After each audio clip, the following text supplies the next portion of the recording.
여호와께서는 그의 성전에 계시고 여호와의 보좌는 하늘에 있으며 그의 눈이 인생을 통촉하시고 그의 안목이 그를 감찰하시도다. 여호와는 의인을 감찰하시고 악인과 폭력을 좋아하는 자를 마음에 미워하시도다. 여호와는 의로우사 의로운 이를 좋아하시나니 정직한 자는 그의 얼굴을 배우리로다. 아멘. 하나님을 의지하며 하나님을 바라여 예배의 자리에 나오는 이들을 기뻐하시는 하나님, 하나님 앞에 나와 예배하며 하나님의 은혜를 구하고 영광을 보기를 원합니다. 임재하셔서 저희 가운데 새 생명의 기쁨과 하늘의 충만한 말씀의 은혜를 부어 주옵소서. 예배하는 모든 것들 주님께 의탁하옵고 모든 말씀 예수님 이름으로 기도드립니다. 아멘.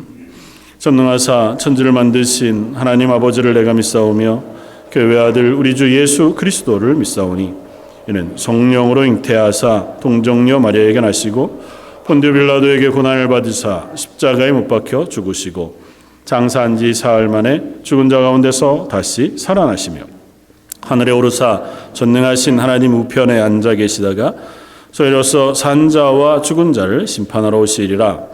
성령을 믿사오며 거룩한 공회와 성도가 서로 교통하는 것과 죄를 사하여 주시는 것과 몸이 다시 사는 것과 영원히 사는 것을 믿사옵나이다. 아멘. 찬송가 68장을 함께 찬양하시겠습니다.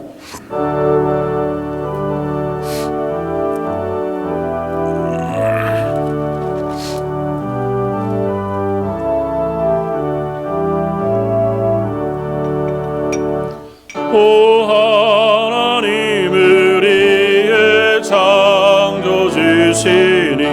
내 주님께 귀한 것 드립니다. 내 주께만 엎드려 경배드리며 내 주의 이름 높이 찬양하네. 오 하나님 우리의 대주제시여 큰 풍랑이 일 때도 도우셨네. 죽음에서 우리를 구하셨으니 내 주의 이름 높이 찬양하네.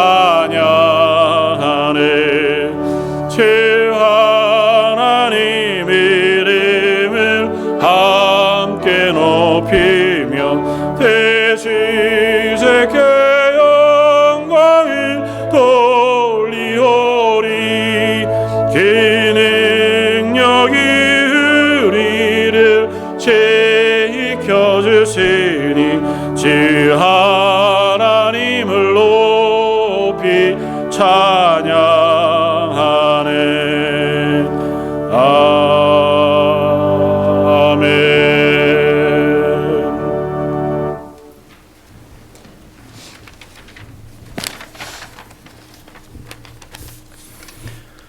큰 영광 중에 계신 하나님, 주님을 사랑하는 성도들이 한자리에 모여 찬양과 경배와 예배를 드립니다. 우리의 찬양을 받아주시고 예배를 통하여 영광 받아주시옵소서. 하나님 존전에 설 때마다 한없이 작아지고 연약한 인간임을 고백할 수밖에 없는 저희들입니다.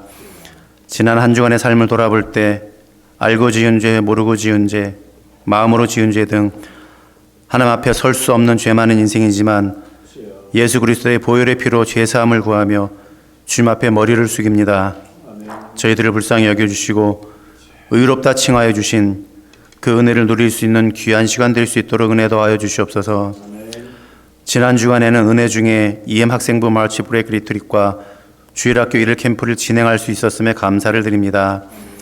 이 행사를 위하여 물심양면으로 도움의 손길을 펼치고 후원해 주신 모든 성도들 위해 하나님의 은혜가 넘치기를 소원합니다. EM 리더들과 주일학교 교사들의 섬김을 기억하여 주시고 그 수고의 땀방울이 좋은 땅에 떨어지는 말씀의 씨앗이 되어서 놀라운 하늘나라의 결실을 거둘 수 있도록 은혜 내려주시옵소서. 무엇보다도 본 행사에 참여했던 새벽이슬과 같은 주의 어린이, 청소년, 청년들을 주님의 이름으로 축복합니다. 바라기는 세상이 감당치 못할 그리스도의 강한 군사로 성장 성숙할 수 있도록 성령님 함께하여 주시옵소서. 30년 후에 이 교회의 중추적인 역할을 감당할 하늘에 속한 귀한 자들입니다. 그들을 통하여 예수 그리스도의 향기가 온 세상에 퍼지기 원하며 그들이 만나는 모든 이들에게 하나님의 은혜가 전달되어질 수 있는 너무나도 복된 축복의 통로로 쓰임받을 수 있기를 소원합니다. 이 시간 주님 앞에 머리 숙인 주님의 사랑하는 성도들 한 사람 한 사람을 기억하여 주시옵소서. 하나님께서 허락하신 인생의 연수를 살아가는 동안 그리스도인으로서 고귀한 인생을 살게 하여 주시기 원합니다. 맡겨진 일에 충성을 다하기 원하며 때가 되어 하나님 앞에 섰을 때 그동안 잘 살았다고 하나님께 칭찬받을 수 있는 모두가 될 수 있도록 인도하여 주시옵소서. 육신의 연약함으로 또는 피할 수 없는 상황으로 인하여 예배에 참석하지 못한 성도들 또한 기억하여 주시옵소서. 모든 성도들에게 영육간의 강건함을 허락하여 주시고 함께 모여 하나님을 찬양하며 예배하는 공동체의 즐거움을 누릴 수 있도록 은혜 내려주시옵소서. 김현 목사님의 입술을 통하여 전해지는 하나님의 말씀을 통해 각 영혼에게 들려주시는 하나님의 음성을 듣는 시간 되기 원합니다. 믿음은 들음에서 나고 들음은 말씀에서 난다고 하셨사오니 듣는 말씀을 통해 우리에게 변치 않는 굳센 믿음을 허락하여 주시고 그 믿음을 통하여 구원의 기쁨 또한 누릴 수 있는 시간 되기 원합니다. 일일이 아뢰지 못한 부분도 기억하여 주시고 이 온 말씀 살아계신 예수 그리스도의 이름으로 감사기도 드립니다. 아멘.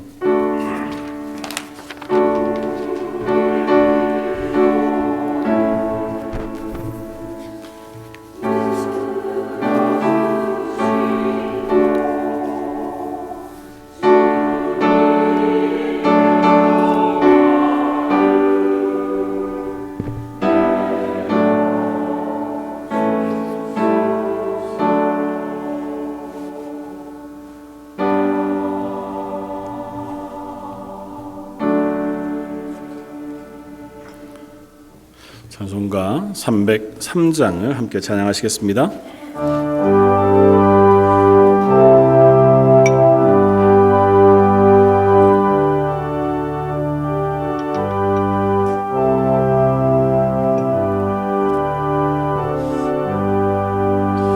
날 위하여 십자가에 중한 고통 받으사 대신 죽은 주 예수의 사랑하신 은혜여 보배로운 피를 흘려 영영 죽인 죄에서 구속함을 받으느니 어찌 찬양할까. 예수 안에 있는 우리 한량없이 즐겁고 주 성령의 위로함이 마음속에 차도다. 천국의 목소리 같은 은혜로운 그 말씀 끊임없이 듣는 우리 어찌 찬양 안 할까. 이 세상의 모진 풍파 쉬지 않고 불어도 주님 안에 보호받는 우리 마음 편하다. 늘 깨어서 기도하고 저 천국을 바라며 주님만을 기다리니 어찌 찬양 안 할까. 한 번 더 기도하시겠습니다. 하나님, 우리를 위하여 십자가를 지신 그 예수 그리스도의 놀라우신 은혜를 통하여 죄사함을 받고 하나님의 자녀가 되어 이 예배의 자리에 섭니다. 하나님 부르시고 예배하게 하셨어. 저희들이 하나님을 예배하는 자리에 서오니 저희들의 예배를 받아주시고 특별히 예배의 자리에 나오면서 우리의 삶의 모든 것 하나님께서 허락하신 것인 줄 알아 10의 1조와 주정 헌금으로 감사의 제목을 따라 감사의 물과 선교지를 위하여 기도하는 마음으로 드린 선교 예물을 받아주시고 하나님 앞에 드린 물질들이 하나님의 교회를 위하여 또 복음을 위하여 놀라운 일로 쓰여지게 해주시고 쓰이는 곳곳에 사람의 영광의 일들을 보게 하여 주옵소서. 아울러 성도들의 삶과 그 가정에도 복 주셔서 그들이 이 땅을 살아가는 동안 그 필요에 따라 어려움 겪지 아니하도록 하나님께서 넉넉하게 채우시되 하나님 채우신 것들을 또한 귀한 청지기로 살아갈 수 있는 믿음도 허락하여 주옵소서. 성가대와 찬양팀이 하나님을 향하여 찬양을 올려드립니다. 하나님 온 성도들이 한 마음으로 찬양에 동참하오니 그 찬양을 받아주시고 찬양하는 심령 속에 하나님의 놀라운 은혜의 풍성한 것들 덧입혀 주옵소서. 예배를 수고하여 위하여 수고하는 모든 손길들과 예배에 참여한 모든 이들과 또 각자의 집에서 어렵지만 예배의 자리에 참여하는 모든 성도들에게도 동일한 은혜 허락해 주시길 원하오며 모든 말씀 예수님 이름으로 기도드립니다. 아멘.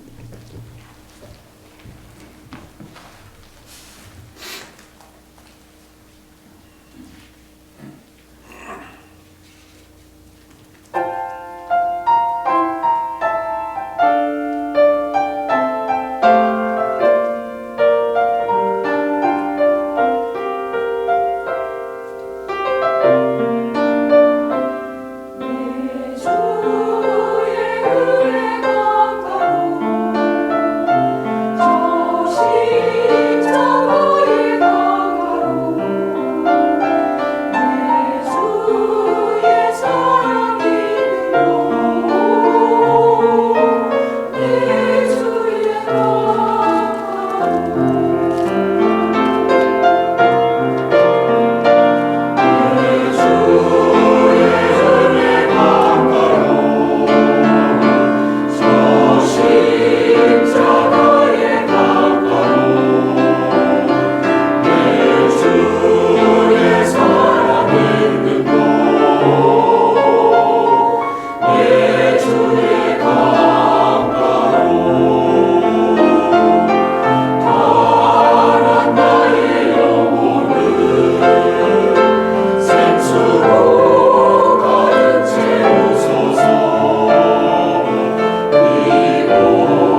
오늘 함께 나눌 말씀은 신약성경 누가복음 8장 49절로 56절까지의 말씀입니다.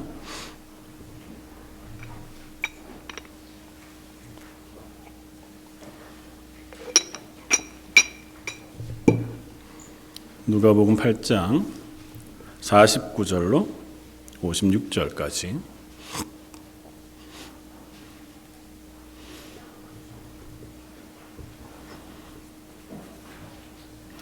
다 찾으셨으면 우리 한 목소리 같이 한번 봉독하시겠습니다.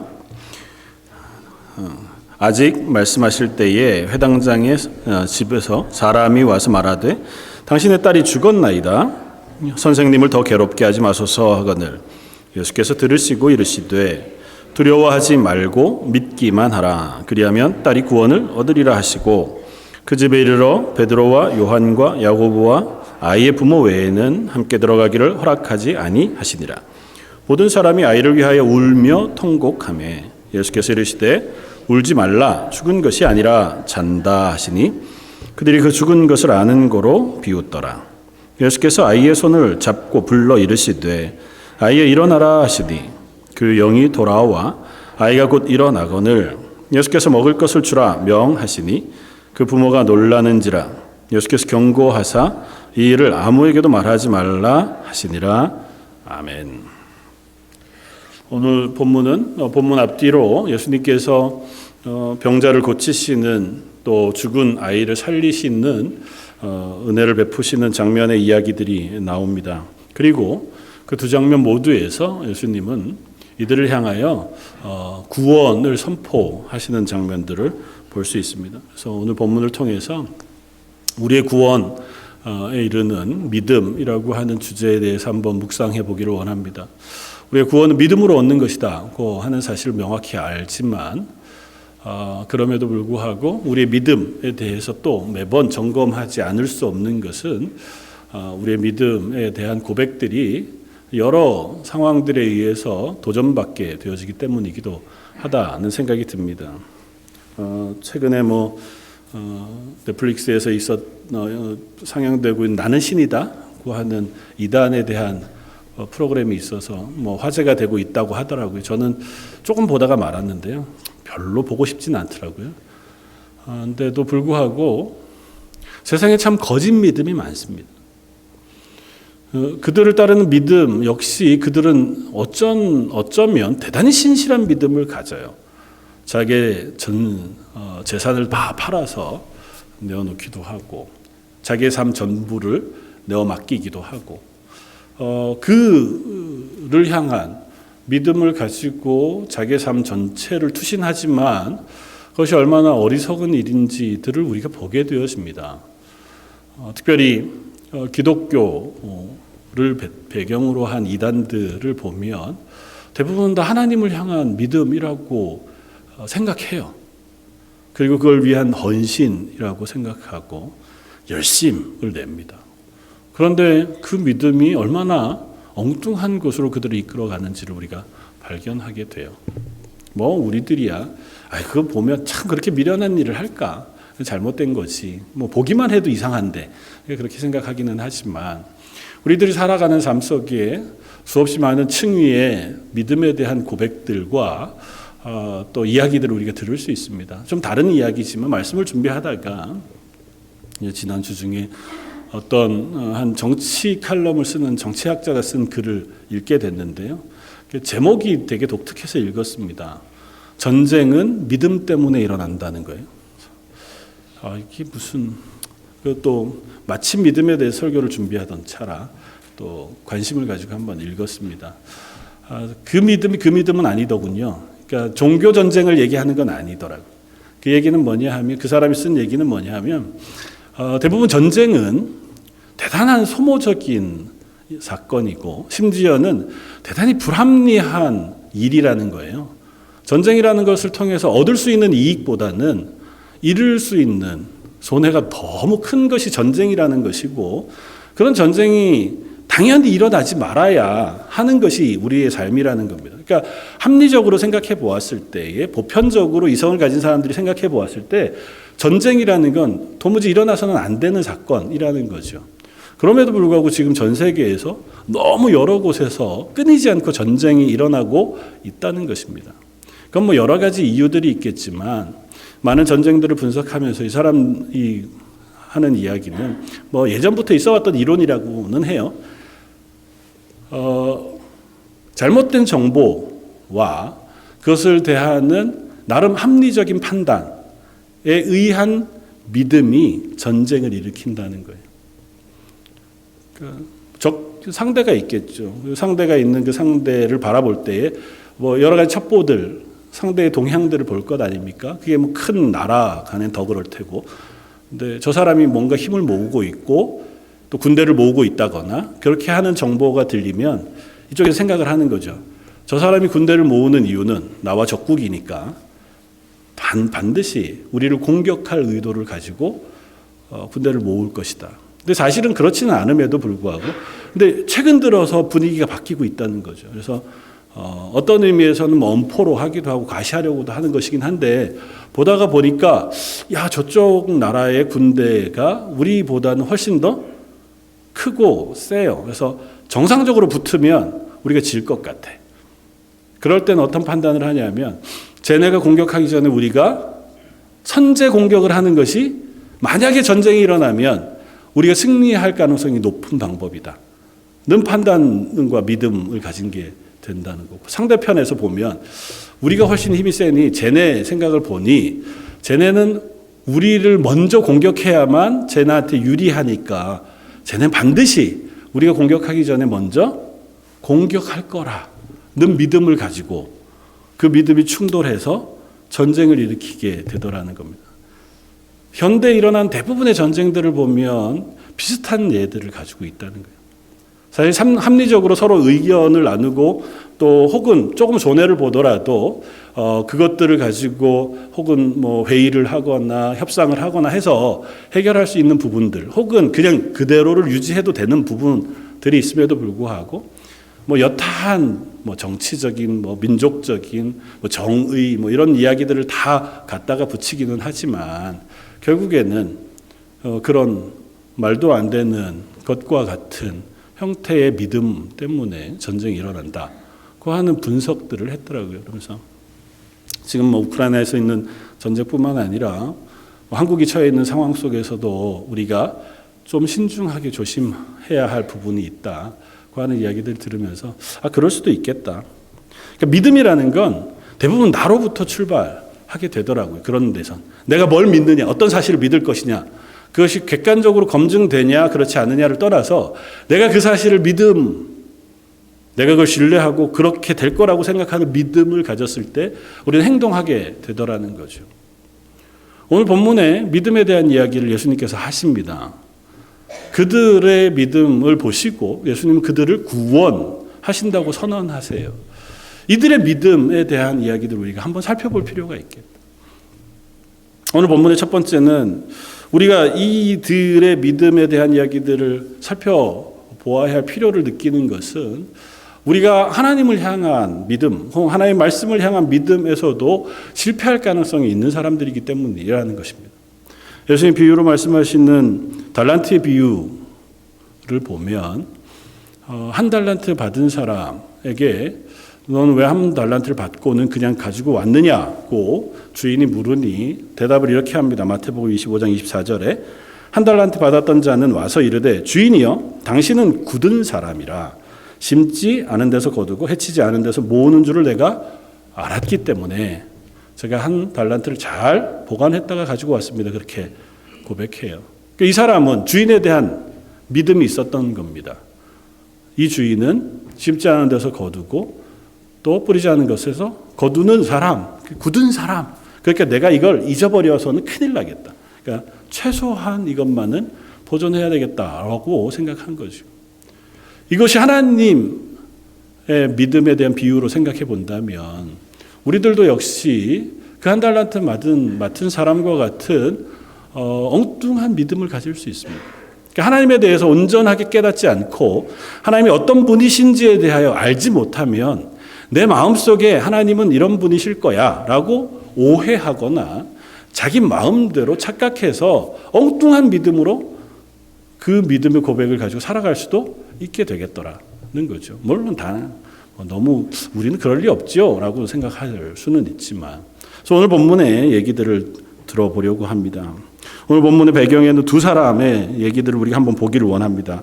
이 두 사람은 다 병을 가지고 예수님에게 고침을 얻기 위해서 찾아옵니다. 한 사람은 야이로라고 하는 회당장이었고, 예수님께서 거라사 지역에 가셨다가 되돌아오시는 것을 보고 사람들이 예수님을 맞이합니다. 예수님이 오신 것을 맞이하던 그때에 회당장 중에 한 사람이었던 야이로가 예수님에게 옵니다. 오늘 본문 앞쪽이 41절, 회당장인 야이로라는 사람이 와서 예수의 발 아래 엎드려 자기 집에 오시기를 간구했다. 왜냐하면 이는 자기에게 12살 된 외딸이 있어 죽어가미러라. 이 같은 사건의 이야기가 마태, 마가, 누가복음에서 다 기록되고 있는데, 다른 복음에서는 이렇게 씁니다. 그가 예수님에게 와서 죽어가는 딸을 위하여 와 손을 얹어주시기를 구하고, 이렇게 하시는 것은 그를 통해서 딸이 구원을 얻을 수 있을 것이라고 기대하기 때문이라고 씁니다. 그러니까 이 야이로는 예수님에게 와서 내 딸을 좀 구해 주십시오 이렇게 간청합니다. 예수님은 흔쾌히 그 야이로를 따라서 가십니다. 가다가 길 노중에 또 한 사람이 예수님에게 옵니다. 그 사람은 여인이었고 12해를 혈루병으로 앓고 있었던 사람이었고, 다른 복음서의 설명을 보면 이 12해 동안 앓았던 그 병을 인해서 자기의 재산을 전부 다 써서라도 병을 낫기를 원했지만 병 고침을 받지 못했습니다. 그러니까 자기의 모든 것들을 다 써서 병을 나으려고 했지만 낫지 못했던 그가 예수님의 소문을 들었고 예수님에게 옵니다. 근데 그 여인은 예수님 앞에 나서서 내 병을 좀 고쳐주십시오 이렇게 요구하지는 못해요. 아마 짐작해 보건대 그가 가진 병이 떳떳하게 어떤 사람 앞에 나아가서 그 병을 드러내기가 어려웠겠다. 왜냐하면 율법에서 이 여인의 병은 부정한 것으로 이야기하고 있는 것이니까 유대인들 입장에서 이 여인은 부정한 여인이에요. 그러니까 일반적으로 예배를 드려야 하는 사람 혹은 제사를 드려야 하는 일반적인 유대인들은 그 여인과 접촉하면 안 되는, 그러니까 이 여인 입장에서는 그걸 드러내놓고 예수님에게 나아가면 참 어려운 거죠. 그래서 아마 몰래 예수님에게 갔고 생각하기를 예수님을 만나지 않아도 내가 몰래라도 예수님의 옷자락에 손을 대면 내가 나음을 입으리라, 내가 구원을 얻으리라고 하는 믿음을 가졌습니다. 그래서 예수님에게 다가왔고 예수님의 옷자락을 만집니다. 예수님이 그 사실을 알아차리셨고 뒤돌아서서 물으십니다. 누가 내 옷에 손을 댔느냐? 베드로가 옆에 있다가 예수님 무슨 말씀을 그렇게 하십니까? 이렇게 사람이 많은데 모여서 가는 마당에 누군들 예수님에게 손을 댈 수 있는 상황에 잠깐 예수님이 누가 내 옷에 손을 댔냐고 물으시면 그거 누구라고 얘기하기가 참 어렵습니다. 예수님이 아니다 말씀하시고 이렇게 표현하세요. 내게 손을 댄 자가 있다. 이는 내게서 능력이 나간 줄 알미로라. 그러니까 이 여인을 아신 거죠. 당연히 아셨을 것이고 여인이 그제서야 예수님에게 나와서 자초지종을 이야기합니다. 그 여인에게 예수님이 이렇게 말씀하십니다. 48절, 딸아 내 믿음이 너를 구원하였으니 평안히 가라. 이 여인은 예수님에게 와서 그 옷자락을 만지고 예수님이 나를 구원하실 것이라고 하는 기대와 믿음을 가졌던 것 같고, 예수님은 그 믿음을 보셨습니다. 그리고 그 믿음이 너를 구원했다라고 선언해 주셨습니다. 야이로라고 하는 사람은 이 기다리는 시간이 답답했겠죠. 기다리다가 보니 오늘 본문에 읽은 대로 사람이 왔습니다. 그리고 더 이상 예수님을 집으로 모시고 오는 그분을 귀찮게 하는 일을 하지 않으셔도 될 것 같다. 왜냐하면 당신 딸이 이미 죽었다는 것입니다. 야이로 입장에서 참 당황하기 그지없었을 터인데 예수님이 야이로에게 말씀하십니다. 오늘 본문에서 두려워하지 말고 믿기만 하라. 그리하면 딸이 구원을 얻으리라. 예수님도 이 야이로에게 말합니다. 두려워하지 마라. 상황이 어떠하든 믿기만 해라. 그러면 네 딸이 구원을 얻을 수 있다. 아픈 것이건 죽은 것이건 우리의 입장에서는 대단히 큰 차이고 그것으로 인하여 대단한 실망이 있을 수 있지만 하나님이신 예수님 앞에 그건 크게 문제가 되지 않아요. 예수님이 보시는 건 뭐예요? 믿음입니다. 네가 믿음을 가지고 예수님을 바라보는 한, 예수님 앞에 서 있는 한 예수님은 그를 구원해 주실 것이다 라고 선언해 주세요. 예수님은 예수님 앞에 혹은 하나님 앞에 그 하나님을 신뢰함으로 하나님이 하나님 되신 것을 믿음으로 서는 이들을 구하시고 그들을 기뻐하십니다. 우리가 하나님 앞에 예배를 드립니다. 우리가 하나님 앞에 예배하는 것은 하나님이 온 세상에 유일하신 하나님이신 것을 우리가 믿기 때문입니다. 그리고 그 하나님이 우리의 생사화복을 주관하시는 주권자라고 하는 사실도 믿습니다.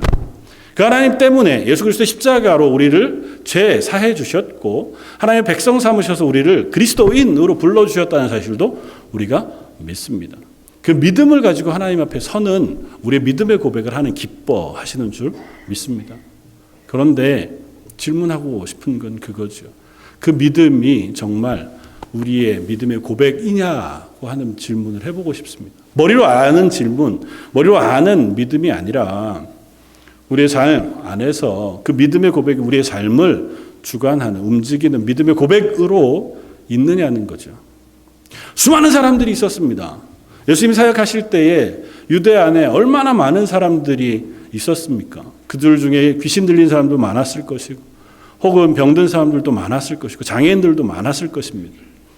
그 가운데 물론 예수님께서 수없이 많은 사람들을 고쳐주셨고 그 기록 우리에게 보여주지만 그러나 모든 사람이 병고침을 받은 것은 아니었습니다. 오늘 본문에 나오는 야이로의 딸처럼 죽었다가 살아난 사람의 기록은 3사람의 기록을 우리에게 들려줍니다. 저 앞에 나인성의 한 여인의 아들을 예수님께서 만나시고 그를 구원해 살려주시는 기록을 들려주고 오늘 본문의 야이로의 딸과 뒤에 나오는 나사로를 살리시는 장면 외에는 성경이 우리에게 들려주는 바가 없어요. 예수님이 계신 동안 얼마나 많은 사람들이 죽었을까요? 그들 중에 3사람만 다시 구원을 얻습니다. 예수님은 늘 예수님이셨고 예수님은 늘 이적을 행하셨고 복음을 전하셨습니다. 예수님을 따르는 수다한 무리, 허다한 무리들이 있었다고 성경은 써주고 있습니다. 그럼에도 불구하고 예수님으로부터 병고침을 받고 예수님은 그것을 구원해 주신다고 선언해 주시는 그 구원의 선언 안에 있는 사람들은 그리 많지 않다는 겁니다. 왜일까요? 단순하게 생각할 수는 없지만 그 예수님을 향한 믿음의 고백에 차이가 있을 수 있겠다. 적어도 그 믿음이 내 삶의 고백, 행동으로 나타난 그들은 다 구원을 얻었습니다. 예수님에게 병고침에 대한 간청을 가지고 예수님에게 온 사람 중에 예수님이 안 된다, 거절하신 이가 있습니까? 한 명도 없습니다. 복음서 기록 가운데 예수님에게 나온 이들은 모두가 다 구원을 얻었습니다. 심지어 자기가 원치 않은 사람이라 할지라도 예수님을 만난 이들 중에는 구원을 얻은 이들을 발견할 수 있습니다. 오늘 8장 앞쪽에는 거라사 지역에 있었던 일들을 우리에게 들려주는데 예수님께서 거라사 지역에 도착하시니 그 지역에 귀신 들린 사람 하나를 만나게 됩니다. 그 귀신 들린 사람 군대 귀신, 많은 귀신이 들려서 그를 아무도 제어할 수 없어서 쇠사슬에 묶여 있던 것도 다 끊어내고 벌거벗고 무덤가를 뛰쳐다니는 그 사람을 제지할 어떤 방법도 찾지 못하는 그야말로 어려운 귀신이 들린 사람이었습니다. 그가 예수님을 찾아와서 예수님, 제 귀신 들린 걸 고쳐주십시오. 간청하지 않습니다. 누군가가 그를 데리고 와서 이 사람을 귀신 들린 것을 고쳐주십시오라고 간청하지도 않아요. 어쩌면 우연히 예수님은 그 사람을 만나셨고 예수님은 그 안에 있는 귀신들을 명하여 내어 쫓아주심으로 그를 구원해 주셨습니다. 그러니까 예수님은 그를 만난 이들에게 은혜를 베푸시고 구원을 베푸셨습니다. 그냥 무작위한 것은 아니겠죠. 그건 예수님께서 아시는 거니까요. 그러나 적어도 예수님께 나오는 이들은 다 구원을 얻었어요. 유일하게 그것에 대한 반대의 이야기를 들었던 사람이 있다고 하면 수로보니게 여인이었겠죠. 그 여인은 예수님께 왔을 때 예수님이 아니다. 자기 백성들, 자기 자녀들에게 먹을 것을 개들에게 던짐이 옳지 않다고 좀 심하게 말씀하시는 말씀을 들었으니까요. 그럼에도 불구하고 그 여인도 하나님의 은혜, 예수 그리스도의 은혜를 입었습니다. 그러니까 다시 말하면 예수님께 나오는 이들은 다 구원을 얻었어요. 병고침을 받았습니다. 그럼에도 불구하고 모두가 나가지 않았다는 거죠. 우리들은 예수님을 압니다. 그 예수님이 우리의 구주가 되심도 압니다. 하나님이 천지를 창조하신 주권자이신 것도 압니다. 하나님 우리의 생사화복을 주관하시는 하나님이신 것도 압니다. 여러분들은 그 하나님께 나아가십니까? 여러분들의 삶의 문제들 혹은 영혼의 갈증 그것들을 들고 하나님 앞에 나아가십니까? 내가 살아가고 있는 데에 내 속에 일어나는 숱한 문제들과 도전 혹은 유혹 아니면 갈등 힘겨움 그 모든 것들을 하나님 앞에 들고 나아가느냐고. 예수님 말씀하십니다. 구하라. 부르짖으라. 하나님께서 그 자녀들의 기도를 들으시겠다고 말씀하시고 기도 외에는 다른 것으로 하나님의 능력을 빌어 쓸 수 없다는 사실을 가르치셨습니다. 나는 좀 믿음이 약해서. 아니요. 우리의 믿음의 크기에 좌우되시지 않습니다. 예수님이 심지어 믿음이 연약한 이들을 도우셔서라도 그의 간청을 들어주신 기록을 우리는 읽습니다. 마가복음 9장에 보면 예수님께서 변화산에서 내려오실 때에 귀신 들린 아들 때문에 괴로워하는 아버지를 보게 됩니다. 그 아이가 예수님에게 옵니다. 할 수 있거든. 내 아들을 좀 고쳐주십시오. 예수님이 뭐라고 말씀하세요? 할 수 있거든이 무슨 말이냐? 믿는 자에게는 능치 못할 일이 없느니라. 그 다음에 곧 그 아이의 아버지가 소리질러 이르되 내가 믿나이다. 나의 믿음 없는 것을 도와주소서. 이것이 하나님 앞에 나아간 우리의 모습입니다. 우리가 믿음으로 가지요. 하나님이 내 기도를 들으실 줄, 아님 하나님이 내 삶의 주인이신 줄 믿습니다. 그 하나님 앞에 나아가지만 혹 내가 그 하나님 앞에 설 만큼 믿음이 연약하다면 하나님 내 믿음 없는 것을 도와주십시오. 그것이 우리의 기도의 자세여야 할 것입니다. 예수님은 그 아버지의 기도를 들으셨고 그 아이를 낫게 해주십니다. 하나님은 우리의 기도를 들으시길 원하세요. 하나님은 우리가 하나님 앞에 나서기를 원하십니다. 그것을 하나님 믿음이라고 보세요. 우리가 하나님을 향하여 서는 것, 그 하나님을 향하여 나아가는 것을 믿음으로 보십니다. 왜냐하면 적어도 하나님 앞에 서려면 그 하나님 살아계신 걸 믿어야 해요. 그리고 그 하나님이 온 세상의 주권자이시자 내 기도를 들으시는 하나님이신 줄 믿어야 그 하나님 앞에 섭니다. 물론 그 중에는 아직은 연약한 채로 마치 우상을 섬기는 어떤 사람들이 치성 드리는 것처럼 내가 열심을 다하면 혹 하나님이 계시다면 들어주실까? 혹 그런 마음들도 있을 수 있지요. 그러나 우리가 그 하나님을 향하여 설 때 하나님 제가 아직은 잘 모르겠지만 제 연약한 것을 도우셔서라도 제게 은혜를 베풀어 주십시오. 하나님을 알게 해 주십시오. 하나님을 경험하게 해주시고 하나님의 말씀을 깨달아 알 수 있는 은혜도 베풀어 주십시오. 그렇게 하나님 앞에 설 때에 그런 기도와 그런 믿음을 하나님 외면치 않으신다고요. 그리고 그렇게 나오는 이들에게 예수님 선포하시기를 너희를 구원하신다고 선포하세요. 오늘 혈병 여인을 향하여 예수님이 뭐라고 말씀하셨습니까? 딸아, 내 믿음이 너를 구원하였다. 평안히 가라고 말씀하세요. 이 여인은 병고침을 얻었지만 예수님은 그를 향하여 딸아, 내 믿음이 너를 구원했다라고 선언하신다고요. 그의 육신의 병만 고치시는 것이 아니라 그 영혼의 병도 고치시기를 원하시는 예수님께서 그의 믿음을 하나님께서 인정해 주고 계시다는 겁니다. 사실 그 믿음은 우리가 무엇으로 실체화하기 어려워요.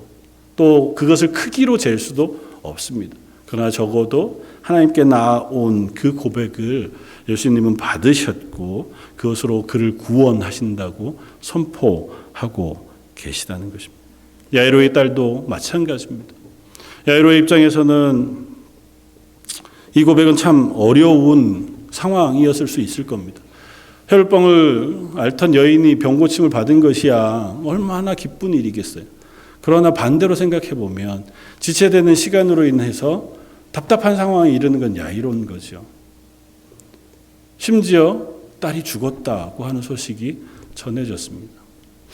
이제는 더 이상 할 것이 없는 상태가 된 거겠죠. 예수님은 그에게 말씀하십니다. 두려워하지 말고 믿기만 하라. 그러면 구원을 얻을 것이다. 예수님에게 이 딸이 살아있느냐 죽었느냐는 중요하지 않아요. 우리의 생명의 주인이신 하나님 앞에 우리의 상황의 크고 작음은 중요하지 않습니다. 내가 닥치고 있는 갈등, 내 마음속에 있는 어려움, 환경의 어려움, 우리가 상황 속에 생겨나는 숱한 문제들은 하나님에게 있어서 그 크기에 좌우되지 않습니다. 하나님 보시기에 그 모든 것은 하나님 손 안에 있는 것이 분명해요. 다만 우리는 그것들을 가지고 하나님 앞에 들고 나아가는 것일 뿐입니다. 그리고 하나님은 그 기도를 하나님을 향한 믿음의 고백으로 받으신다고.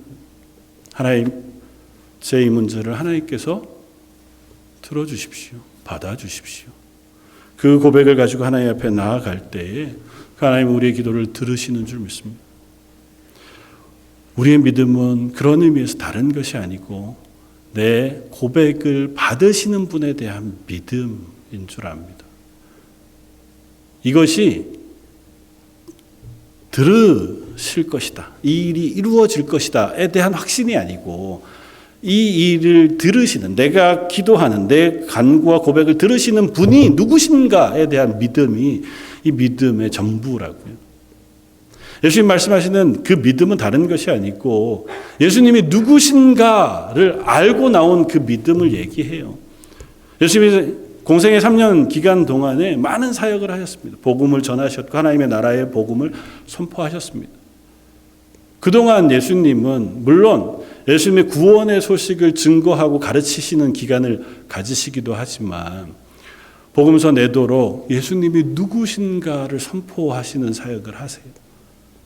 그래서 복음서를 연구하는 학자들은 복음서 전반부에는 계속해서 예수님이 당신 누구신가를 감추세요. 병을 고치시고 나서도 가서 이 말을 다른 사람들에게 알리지 말라고 얘기하시고 귀신을 내어 쫓으시면서 귀신에게 경고하셔서 그 이야기를 하지 못하게 하세요. 왜냐하면 귀신은 예수님이 누구신지 알거든요. 그런데 예수님이 누구신지 베드로가 고백한 이후에 베드로가 가이사랴 빌립보에서 주는 그리스도시요 살아계신 하나님의 아들이십니다라고 하는 그 고백을 받으신 이후에 비로소 예수님께서 당신이 십자가에 달리시고 우리를 위하여 대속의 죽으심을 죽으실 것을 말씀하시니라 그렇게 쓰세요. 그때로부터는 예수님이 당신 누구신지를 선포하세요. 그냥 아무것도 모르는데 예수님이 하나님의 아들이시라고 선포하는 것만 가지고 그들을 가르치시는 것이 아니고 예수님이 누구신지 선포하기 위해서는 예수님의 사역이 그들에게 소개되어져야 해요. 예수님이 십자가에 달리시는 게 그냥 억울하게 죽는 것이 아니고 우리의 죄를 위하여 하나님의 아들이 오셔서 우리의 죄를 대신 지시는 것을 알게 하시기 위하여 먼저 예수님 누구신가를 가르치세요. 그래서 기적을 행하시기도 하고 그래서 병자를 낫게 하시기도 하고 귀신을 내어 쫓기도 하시는 거예요. 그런 일들을 통해서 하나님이 누구신가 그리고 하나님의 나라가 예수님을 통해 이 땅에 지금 임하고 있는 것을 선포하시는 거예요. 그걸 아는 사람들은 그 예수님의 십자가의 사역을 통해서 하나님 우리를 이와 같은 은혜로 구원하시는구나를 깨달을 수 있습니다. 예수님이 누구신가고 하는 것이 얼마나 중요하냐 하면 그 예수님을 아는 것이 우리의 믿음의 근거가 돼요. 저와 여러분들이 믿음으로 구원 얻는다고 할 때 그 믿음은 다른 것이 아니고 예수님이 누구신가, 하나님이 누구신가를 아는 믿음이에요.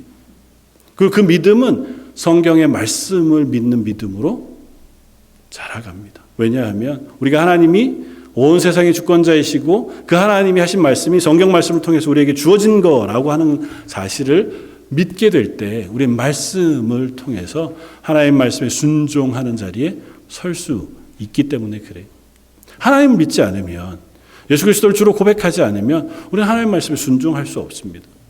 아무리 좋은 말씀이어도 이것이 하나님의 말씀인 줄 알아 순종하는 것과 그냥 내가 생각하기에 괜찮아서 순종하는 것과는 다릅니다. 저 여러분들은 하나님이 온 세상의 주권자인 줄 알고 믿는 사람들입니다. 그런 의미에서 우리의 삶은 그 믿음 안에서 하나님 말씀에 순종하는 사람이어야 합니다. 오늘 나누고 싶은 질문은 이것입니다. 그래서 여러분들은 믿음으로 살고 계십니까? 여러분들의 믿음이 여러분들의 삶을 변화시키고 있습니까? 여러분들의 믿음이 여러분들의 삶에 영향을 주고 있습니까? 내가 믿는 믿음, 살아계신 하나님, 그 하나님이 24시간 나와 동행하고 계시고 내 삶을 주목해 바라보고 계시고 그 하나님이 나의 삶에 영향을 주시는 분이신 줄 알아서 내가 삶을 살아갈 때 그 하나님을 인식하고 그 하나님을 의지하고 그 하나님의 말씀에 순종하며 살아가고 있느냐고요. 그렇지 않으면 예수님이 예루살렘 이 가이사랴 지역을 분명히 다니심에도 불구하고 내게 있는 문제를 들고 예수님에게 나아가지 않아 그 문제 해결함을 받지 못했던 숱한 사람들과 조금도 다름이 없습니다. 머리로 아는 건 크게 중요하지 않아요. 아니, 중요하죠. 그러나 그건 첫 단계에 불과합니다. 머리로 아는 것이 내 삶에 영향을 주어야 그것이 믿음의 고백이 돼요. 1 더하기 1이 2인 걸 아는 것은 믿음이라고 얘기하지 않습니다. 나와 저 사람이 서로 연합해서 무언가 일을 할 때 더 나은 결과를 이룰 수 있다라는 사실을 알면 그걸 하려고 노력해 그 일을 하면 그것을 믿음의 결과로 볼 수 있습니다. 우리가 하나님의 사람으로 살아갑니다. 하나님의 말씀을 듣고 말씀을 통하여 순종하는 이들을 하나님 기뻐하신다는 사실을 우리가 압니다. 그렇다면 말씀에 순종하는 것이 내 삶의 고백으로 드러나야죠. 내가 살아가는 삶의 결정과 시간 속에 하나님의 말씀이 분명히 영향을 미쳐야죠. 물론 완전히 변하기 어려워요. 우리가 늘 고백하지만 죽을 때까지 그 훈련해 가는 거죠. 그러나 적어도 그게 나에게 영향은 미쳐야죠. 하나님의 말씀이 나에게 영향은 미쳐야죠. 하나님의 살아계신 것이 나에게 영향은 미쳐야죠. 주일날은 하나님이 살아계시다가 평일날은 월요일부터 토요일까지 사는 동안은 하나님과 전혀 상관없이 내 삶을 사는 거라면 그걸 믿음이라고 고백할 수 있겠냐고.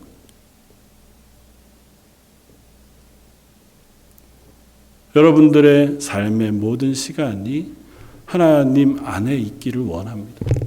그리고 그 믿음이 하나님 앞에 설 수 있는 고백이 되어지길 원합니다.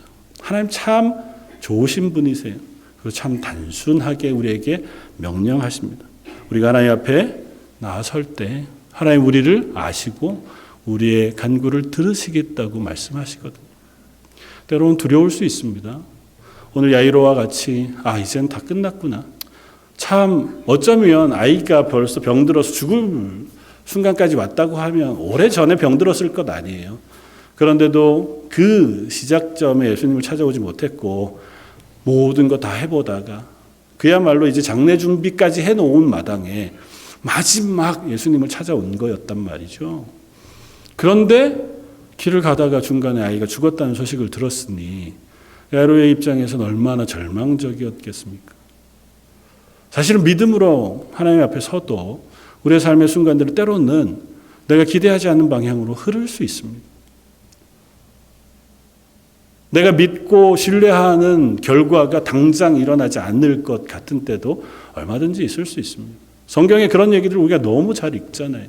요즘 출애굽기 말씀을 우리가 묵상하는데 모세가 80이 돼서야 하나님의 부르심을 받습니다. 40년이나 미디안 광야에서 자기 장인의 양떼를 치는 목동으로 살아야 했습니다. 아무것도 하지 못하고 아브라함은 하나님 말씀하시고도 100세가 될 때까지 아들을 얻지 못했습니다. 그 정도야. 그럴까요? 우리 인생에 우리가 믿음을 가지고 하나님 앞에 서지만 때로는 그 믿음을 흔들 만한, 도전할 만한 그런 상황들이 우리에게 닥칠 수도 있습니다. 그리고 그것들이 우리에게 질문합니다. 그래도 너는 하나님을 신뢰하느냐? 예수님 말씀하십니다. 두려워하지 말고 믿기만 하라. 저 여러분들의 삶이 그 하나님을 향한 믿음을 놓치지 않고 이 땅을 살아갈 수 있는 하나님의 사람들이었으면 좋겠고, 그 믿음의 고백을 매일 기도의 자리에서, 예배의 자리에서 하나님 앞에 확인하고 고백하며 나아갈 수 있는 저 여러분들 되시기를 주님의 이름으로 축원을 드립니다. 한번 같이 기도하겠습니다. 하나님, 예수님을 향하여 나아와서 자기의 딸을 구원해 주시기를, 또 자기의 병을 고쳐주시기를 구했던 이 사람들의 간구를 들으시고 예수님은 그들을 고치시며 내 믿음이 너를 구원하였다 선언해 주셨습니다. 하나님, 저희들은 그 예수 그리스도를 인하여 대속의 구원을 얻었고 하나님의 자녀라 칭함을 받았습니다.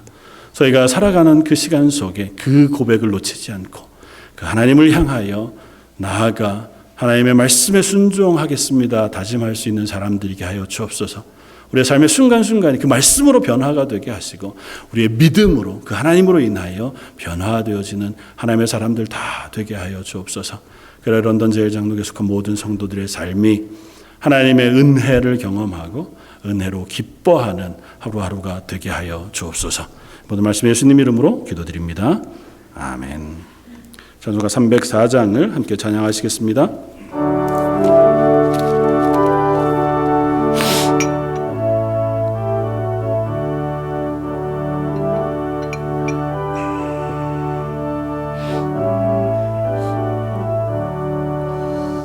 크신 하나님의 사랑 말로 다 형용 못하네. 저 높고 높은 별을 넘어 이 낮고 낮은 땅 위에 죄범한 영혼 귀하려 이 아들 보내사 화목죄물 삼으시고 죄 용서하셨네. 하나님 크신 사랑이 증량다 못하네. 영원히 변치 않는 사랑 성도여 찬양하세.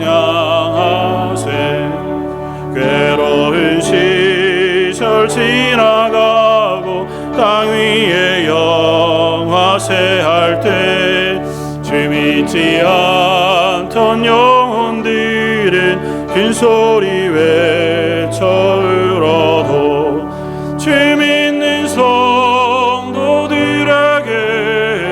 큰 사랑 베푸사 우리의 죄 사했으니 이래 있을까. 하나님 크신 사랑인 증량다 못하며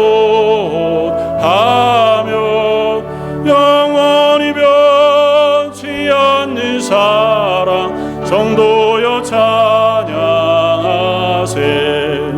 하늘을 들음아리 삼고 바다를 먹물 삼아도 한없는 하나님의 사랑 가기로 갈 수 없겠네. 하나님의 크신 사랑 이 어찌 다 하실까. 저를 높이 써도 채우지 못하리. 하나님 크신 사랑인 증량다 못하네. 영원히 변치 않는 사랑 성도여 찬양하세. 교회 앞에 광고 말씀 주보를 참고해 주시면 좋겠습니다. 광고 말씀 드리기 전에 오늘 저희 교회 방문해 주신 성도님 계십니다. 이수정 성도님 한번 자리에 일어나 주시면 좋겠습니다. 박수로 환영하겠습니다. 잘 오셨습니다. 예배 끝나고 또 인사하고 방문해 주셨는데 앞으로도 계속 함께 뵐 수 있고 예배할 수 있고 공동체로 세워질 수 있기를 바랍니다. 2부 예배 후에 계속해서 도서실에 세례 신청자 교육이 있습니다. 기억하시고 혹 작년 중에 세례 받으실 분들은 오늘 예배 후에 저와 한번 만나 주시면 좋을 것 같습니다. 목장 모임 오늘 2부 예배 후에는 목장별로 모임을 갖습니다. 지난주에 매월 둘째 주에 교회에서 함께 교제하는 시간을 지난주에 우리가 설립기념 주일이어서요 오늘로 바꾸었습니다. 오늘 예배 후에 목장별로 모이셔서 교제해 주시고 또 혹 말씀 묵상한 것 나눌 수 있으면 나누어 주시면 좋을 것 같습니다. 지난 한 주간 동안 우리 학생부 마치 브레이크 리트릿 하고 주일학교 1일 바이블 캠프가 잘 끝이 났습니다. 수고해 주신 분들께 감사를 드리고 앞으로도 우리 자녀들 기억하여 주시고 관심 가져주셔서 함께 도와주시기를 부탁을 드립니다. 다음 주일부터 주일 예배 11시 예배 전에 한글학교가 개강을 합니다. 그래서 봄, 가을로 12주간씩 나누어서 2개 학기를 진행을 하려고 준비 중에 있습니다. 기억하시고 관심 가져주시고 혹 자녀들 보내주실 분들은 꼭 보내주셔서 함께 해갈 수 있도록 해주시면 좋을 것 같습니다. 4월에 있을 고난주간 행사 기억해 주시고 특별히 올해는 고난주일 주간의 성금요일에 우리 찬양팀이 준비해서 연합 찬양 집회를 가지려고 합니다. 그래서 저녁 7시부터 모여서 함께 기도하고 찬양하고 또 이후에 예수 그리스도의 십자가를 묵상하는 시간들을 갖고자 합니다. 기억하시고 미리 준비하는 일을 도와주시고 또 함께 해주시기를 부탁을 드립니다. 오늘 강단 헌화는 우리 이도 용상미 집사님 가정에서 드리셨습니다. 가정을 위해서 자녀들 위해서 기도해 주시기를 부탁을 드립니다. 그리고 수요 예배, 새벽 예배 기억하시고 특별히 기도하는 일에 힘을 써 주시기를 부탁을 드립니다. 이상입니다. 다 같이 일어나셔서 결단의 찬송 함께 찬양하시고 예배를 마치겠습니다.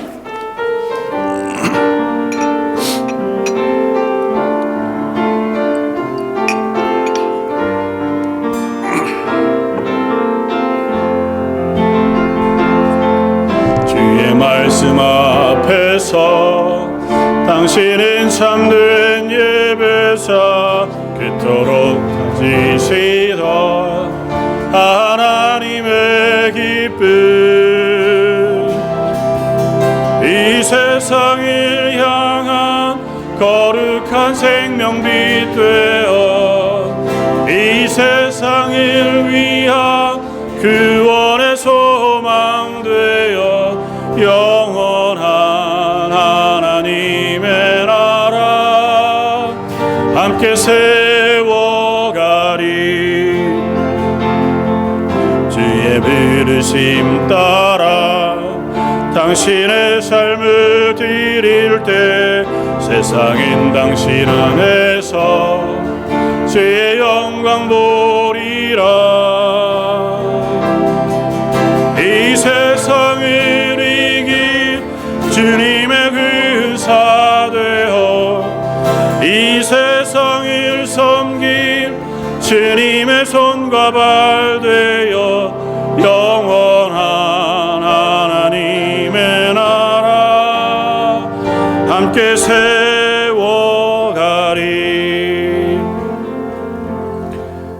지금은 우리 주 예수 그리스도의 무한하신 은혜와 아버지 하나님의 그 크신 사랑하심과 성령님의 위로 교통하심